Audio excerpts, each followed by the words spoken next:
great to be here. Thank you so much for having me. I'm grateful for the chance to share with you. I thought that I would just share a couple of stories of some experiences that I've had, and then hopefully have some time for a conversation. David Brooks wrote a book a couple of years ago called The Road to Character, and in it he talks about the difference between resume virtues and eulogy virtues. Resume virtues are what you and I spend a lot of our time focused on. It's the bullet points we're trying to develop, and the ways in which we're trying to make a name for ourselves, achievements, accolades, honors that you might sort of secure over the course of your life. And all of us are involved with that work, and it's an important part of growth, maturity, and development. But Brooks says, life is about more than just achievement. It's also about significance. And so he encourages folks to think about not just building the resume virtues, but also the eulogy virtues. What is it that people will say about you when you're gone? What will be the character that they testify to? And how will they think about the way you live your life? I think there are 5 postures that we each should think about as a person of faith who tries to honor the Lord in our daily living. First is to keep humility at the center. Probably the great hymn to Christ that appears in Philippians chapter 2 is the best example of this. It says, if therefore there's encouragement in Christ, any consolation of love, any fellowship of the Spirit, any affection or compassion, make my joy complete by being of the same mind, maintaining the same love, united in spirit, intent on one purpose. Do not merely look out for your own personal interests, but rather for the interest of others. Have this attitude of yourself, which was also in Christ Jesus, who, although he exists in the form of God, did not regard equality with God something to be grasped, but rather he emptied himself, taking on the form of a servant. Being found in the appearance of a man, he humbled himself by becoming obedient to the point of death, even death on a cross. Therefore also God highly exalted and bestowed on him the name that's above every name, that the name of Jesus, every knee should bow, those who are in heaven, on earth, and under the earth, and every tongue should confess that Jesus Christ is Lord, to the glory of God the Father. This idea of Jesus emptying himself, it says in Philippians 2, the Greek word there is kenosis. This idea of a self-emptying kind of posture. It's the way of Jesus. It's what we're called to do, to be willing to sacrifice and find ways to embody humility. Taylor's a wonderful school, and I'm very honored to have my colleague Dan Elsner here from Marian University. And one of the nice things is that when you're a president, you get to know your colleagues. And it's interesting because oftentimes you're competing with some of these other institutions. And probably the institution that Taylor competes with more than any other in the country is a small school called Wheaton College in suburban Chicago. I like to refer to it as the Taylor of Illinois. And the president there is a guy named Phil Ryken. Phil's been president there for probably going on 20 years. Pastor of a church in Philadelphia. He's a Wheaton alum himself. And Phil embodies that kind of kenosis, self-emptying humility every single day. If there was any Christian college president in the country who has reason to sort of be boastful or proud or arrogant, it would be Phil. Wheaton is a highly ranked national liberal arts university. They've done a number of wonderful things. They raised a lot of money. They've been very successful, have a long legacy. And to be honest, they've been faithful for a long time. That's where Billy Graham went to school. And Phil has every reason to be proud. And yet, he is the kind of leader who, when we go on a trip for college presidents, Phil's always the guy who crawls to the very back row of the van. Phil's always the guy who carries other people's luggage. He's always the guy who's trying to say, how can I be helpful? What can I do to be a real blessing? He's an extraordinary leader who embodies that sort of humble posture, keeping humility at the center. That kenosis that Philippians 2 talks about is really important. It's the first posture I think we all ought to think about if we're going to try and lead in the way that Jesus would. Second posture is to nurture what Scripture calls a shared mind. Do I need the microphone, or what do you think, Lauren? Okay. How about, can you hear me if I talk this way? I'll try this till they get something else. I'm a professor. So, second idea is to nurture a shared mind. By that, by that, we mean, how do you have a unity of purpose? How can you try to help people to be thinking, going in the same direction? And that's actually what in Philippians 2 it says that you ought to embody, is this kind of shared mindset, a way in which you're trying to help pull things together. If you lead a team, if you lead a company, you lead an organization, that sort of importance of shared mindset is something that we're all about. We're always focused on doing. And it's interesting because I have found that goals and goal setting become one of the best ways in which you can sort of develop a shared mindset. So oftentimes when I'm working with my team, I'm blessed to be able to work with wonderful colleagues. I'm trying to say, how can we all be pointing in the same direction? A couple of years ago, my colleague Mike Holder is here. We're in the midst of a fundraising campaign. And originally when I came to Taylor, we thought that we would start a campaign for $175 million to coincide with the university's 175th anniversary. Up to that point, Taylor had never raised more than about $60 million in a campaign. So that was a big jump to go from 60 to 175. And we thought that we might be able to get there. But as we started working on the process, we just found people became unbelievably generous in ways that we did not expect. And before we'd even sort of gone public with what we were thinking, we had already raised 175 million. So we were trying to think, well, what should we do? What would the Lord want us to sort of undertake? And I remember we went to a board meeting and I was asking my trustees, what do you think is the right approach? And I really wanted there to be sort of a unity of spirit in the room. And I'll just say, there wasn't. We had lots of different ideas. And we were really weighing about, do we sort of go with what would be a big number at the time and double our original idea? Thanks, Lori. Double our original idea and go for 350 million. And I had a trustee who I deeply respect say, a double portion is a biblical idea. And so we thought, let's double 175 and let's go for 350. But I had a few trustees who said, I think you're actually making such good progress that why don't we, David, hold that for me so it doesn't be bad. Why don't you think about going for something bigger and bolder? And Mike Falder, he's our Vice President of Advancement, and I had been quietly talking about a much bigger number, but we really hadn't got to a point where we were sharing that very widely. But in that meeting, I said, well, there are moments that I've wondered if we might go much bigger and try for 500 million. But that was a staggering number for us. Historically, Taylor would raise about $12 or $13 million a year. So a goal of 500 million was a crazy idea, but the Lord had really been blessing us. We decided that we would have a season of fasting and prayer, and specifically that we would put out a few fleeces. Now, I had all my colleagues give me different theologies of fleeces, and it's a good idea, bad idea. I'm not here to debate that. But we laid out 3 fleeces that we said, Lord, if you would meet these 3 things, that would be a confirmation for us that we wanted to do what we should do. And we basically gave ourselves, 4 or 5 weeks for those fleeces to come through. Because we've got a big event and we're planning on announcing the launch of the campaign. And if you're a college president, the launch of a campaign is a really big deal. It's a milestone and you really want to do it well. So you've got lots of material, lots of collateral, lots of people that come into the mix. So we're going through the process and one of the first fleeces gets met. Mike and I are sort of looking at each other thinking, oh, okay, what does this mean? And then the second fleece gets met. And we're feeling very, very encouraged. But the third fleece was waiting. And I actually went to go speak in Hong Kong, and I was going to be in Hong Kong the week before this campaign event. And I'm in Hong Kong, and we had given ourselves a deadline of a certain day, a Sunday, that we needed to meet this third fleece, that we wanted to know whether we should go. We had basically decided we're going to go for 425 or 500, which doesn't sound like a lot, but $75 million is a lot of money to swing the bat at. And we hadn't met the fleece. So I decided to call a Zoom meeting of my leadership team.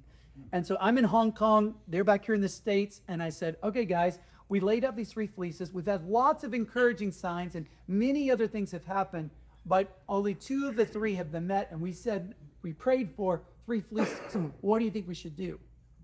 And this particular fleece was that we were trying to reach the milestone of $275 million before we go public. And at this point, we had secured 273. Now, we were really close. We were really close, but we weren't quite there. And so we're talking, and the chief academic officer, so this person who's in charge of the faculty and all the academic programs, our provost, said on the call, he said, a foundation reached out to me and wants to come visit the campus in late May. This is in April. They're interested in endowing a chair in Christian unity. And he said, I suppose I could call them and just see if they were interested in making the commitment sooner. Now, in fundraising, you would never do this. You would never do, because you always develop the relationship, and then you're bringing people along. And the provost has not actually met these people. They've just said that they want to come and talk with us. So we're like, I don't know. And then the other problem is that at Taylor, endowed chairs begin at 1.5 million. Well, 1.5 did not get me to 275. It got me to 274.5. So then we're debating, do we round up? What are we doing? Anyway, we decided we were going to let the provost give them a call the next morning, Monday morning, and then we reconvene Monday night just to see if anything had changed. But at this point, I'm in Hong Kong thinking we're sort of, likely not going to announce the bigger number. Anyway, then the provost realized I don't have their phone number. Like, he doesn't know them. He's only emailed them. So he emails and says, hey, I wondered if I could talk. We have an interesting opportunity, and I'm wondering if you might be interested in talking with me. And they said, sure, give us a call at 2:00. And he's like, well, I don't have your number, So they actually don't talk. So I reconvened the team Monday night, and we don't have any new news because they've not had the conversation. But the foundation said they were interested in talking with us. Now, I got to say, my whole team, we are all focused, and we're all in, and we really want to be able to announce the bigger number, but we really wanted that third fleece to come in. So now it's time for me to fly from Hong Kong back to the United States. So it's now Tuesday morning in Hong Kong, Monday night back here in the States, and I get on the plane, and I decide to pay, the fee on United for me to get all the connectivity while I'm flying over the Pacific. And the provost has the call with the foundation, and he tells them about the opportunity and asks, would you be interested in making the commitment sooner so it could be included in this announcement? They'd never met him. They'd never visited our campus. They'd never made a gift to our university, ever. And they said yes, and we've decided we'll give it at $2 million. I'm flying over the Pacific, and I get a text message from my provost. He says, they're in for $2 million. We got the 275. I yelled out loud. I was like, yes! I then texted the whole team, and we announced the goal for $500 million. And as Mark said, we've gotten to 390, 395. We're really making some great progress. Having that sort of shared mindset, that's really one of the key postures that when you're leading, you have to think about. Not just keeping humility at the center, but also finding ways to nurture a shared mind. Third is that we have to experience work as worship. The Hebrew word is avodah. The Hebrew translation for avodah can mean work or worship or service. Throughout the Old Testament, there are many admonitions where you have to think about your work as a form of godly worship and also as a form of service to other people. And we need to really embody that in our own roles and responsibilities. Whatever we're doing, we want there to be a sort of alignment, a synergy of saying, how can we experience our work as worship? One of my mentors was a guy named Gary Cook. Gary was the chancellor of Dallas Baptist University. And he taught me how important it is to find something that you're really passionate about and then to sort of live into that. I never dreamed I would be a college president. Nobody as a 6-year-old says, oh, I want to be a college president someday. That's just not something you think about. But it's turned out to be a wonderful alignment with my gifting, my interests, and the opportunities. And I love it. It's been a really great role. Frederick Buechner says, the place where God calls you is where two things occur, where your heart's deep gladness and the world's deep need, where those two things meet. That's your calling. Where your heart's deep gladness and the world's deep need, where the two of those things meet, that's where God is calling you. Each of us have a unique calling. It might be in sports, or it might be in politics, or it might be in a marketing company, or in starting a new technology firm, whatever it might be, there is something about you that God has uniquely wired you, given you lots of experiences, lots of mentors, lots of opportunity. Wherever it is, your heart's deep gladness, boy, if you can find a way to serve in that opportunity and meet the world's deep need, that is the place of calling. So thinking about how it is that we can experience our work as worship, it's a great satisfaction. A fourth posture toward thinking about servant leadership is to extend loving kindness. There's so many admonitions about the Hebrew concepts of hesed, the loving kindness of the Lord, but none is more embodied than the story of Naomi and Ruth, and how Boaz demonstrated loving kindness to these two widows, and how they might actually be able to make it in the world. Back in the ancient Near East, to be a widow was almost a death sentence. You would have no way of supporting yourself, sustaining yourself. You would become a pauper. And unless there was someone who showed favor to you, oftentimes you would have a very harsh, difficult life. Naomi and Ruth understood that fully. And the loving kindness that Boaz showed to them was the same kind of loving kindness that they're pointing God demonstrates. The hesed, the way in which you sort of experience that, and the way in which you pass it on to other people. I don't know about you, but in my own life, I have been the beneficiary of lots of moments of God's hesed has come through human form. None more so than a lady we call Miss Pinky.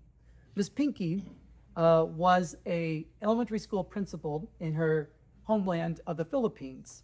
She immigrated to the United States, and as often happens when you immigrate, she didn't have her same credentials recognized in this country as she had in the Philippines, so she wasn't going to be able to be a principal, but she went to become a elementary teacher. She ended up teaching kindergarten at the preschool that was run by our church when my wife and I were living in Houston. We had one of our daughters, Elizabeth, has severe intellectual disability. If you look at Elizabeth, you think that she's a typical kid, but if you interact with her for just a few seconds, you realize that she's very special. She's now 22, but she has a cognitive development probably of a toddler. Elizabeth doesn't really have words, so she makes sounds and noises, but she doesn't communicate with words like you and I. She doesn't understand a lot of the basic cause and effect issues. So caring for Elizabeth has been quite a journey for us. When we lived in Houston, we were away from family. I was teaching at Rice, and we needed help. We desperately needed help. Parenting Elizabeth was more than a full-time job. And so I asked the pastor of our church, did he know of anybody that we could hire who could come and help us for 10, 12 hours a week to give my wife a break, and maybe we could go out for a meal every once in a while. And he said, well, there's this very special lady who we affectionately refer to around the church as Miss Pinky, and she might be able to be helpful to you. And so we met her after church one Sunday, and she wasn't sure if this was the right thing for her, and we weren't sure if it was the right thing, but she said, let's give it a try. Let me come over and maybe interact with Elizabeth. At the time, Elizabeth was 6. And she said, if we've got a good connection, then I'd love to see if I can be helpful. And I will just say, day after day, week after week, month after month, I experienced the Lord's loving kindness through Miss Pinky. That woman ministered to us. She not only was extraordinary with my special needs daughter, she was extraordinary with me. She could help me to see how to be more patient with my daughter, which patience has never come easy for me. She taught me how to be loving to my wife and not get frustrated when things didn't work well with my daughter, because when you got special needs kid, things don't go well very often. She taught me how to be gentle with my daughter, and she taught me how I could bring Elizabeth not in the shadows and sort of in the back, but actually she could sit with me in the church pew. She could be part of our regular family life. Miss Pinky helped me to parent my child. Loving kindness is what I experienced from her. She really drew me into the Lord's hesed, and I saw how important it is in my own leadership to not just be a great strategist or not just have a big vision, but to actually extend loving kindness to the people on my team and to their family members. She showed me God's hesed. And a fifth posture, if we're going to be a certain leader in the world, is to extend life-giving encouragement. So often, Jesus taught us how important it is to be able to be a blessing to others. In Luke, he says, those of you who are willing to listen, this is in Luke chapter 6. I say, love your enemies, do good to those who hate you, bless those who curse you, pray for those who hurt you. Someone slaps you on the one cheek, turn to the other also. Someone demands your coat, offer them your shirt also. Bless those who curse you. That particular word, bless, in the Greek New Testament is the same word, eulogio, that we get eulogy from. It's about extending a blessing. It's about being a blessing to other people. And part of a men's group, we call ourselves the eulogists. Part of it is because all of us are in some kind of leadership position, and we recognize that so often we could get obsessed with sort of building those resume virtues, but we really want to encourage and admonish one another, to bless one another, to pursue the eulogy virtues, and to have the kind of friends that could actually give a decent eulogy at the end of our lives, that could say, here's who Michael really was, here's what his character was. And in some ways to look past our character faults or our shortcomings and to say, this is who Michael at least aspired to be, and we bless him because he's got the right aspirations. Probably each of us have experienced seasons when you've really needed a deep friend who would bless you. I certainly have experienced that over the course of my life, but I thought I might close and just tell one story about a friend who's in that group. His name is Kurt. At the time, I was serving as the president of Gordon College in Boston, and I'd been in the presidency for 3 years. I was a young president. I made a very unusual move. I was a professor at Rice, and I went straight into senior administration. And because of that, I was in over my head most days. In July of 2014, Gordon was targeted by the Human Rights Campaign. At the time, they were interested in trying to see if they could bring about sort of a groundswell of change around LGBTQ rights at faith-based organizations. Gordon, like many Christian colleges, has a traditional sexual ethic for employees and for students that says, we believe sex should be reserved for marriage, and we define marriage between one man and one woman. Now in Massachusetts, that was a countercultural move because Massachusetts was the first state in the country to recognize same-sex marriages, which had happened 10 years earlier. So the HRC decided, which they're the advocacy group for the LGBT movement, decided that they would just try and apply pressure to see if they could get Gordon to change his position, and particularly could they get me to change Gordon's position, thinking that that would have a domino effect across the country. It was the second term of the Obama administration. Gay rights were sort of gaining purchase in lots of different sectors of society.